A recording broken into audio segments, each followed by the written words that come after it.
a Dafne, a Xerxes y a Paula.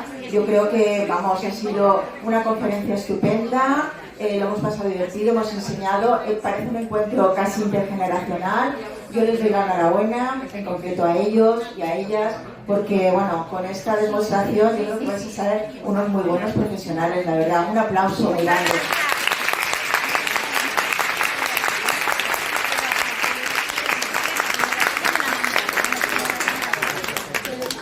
Pues continuamos con las actividades. Entonces lo siguiente que tenemos es una serie de homenajes.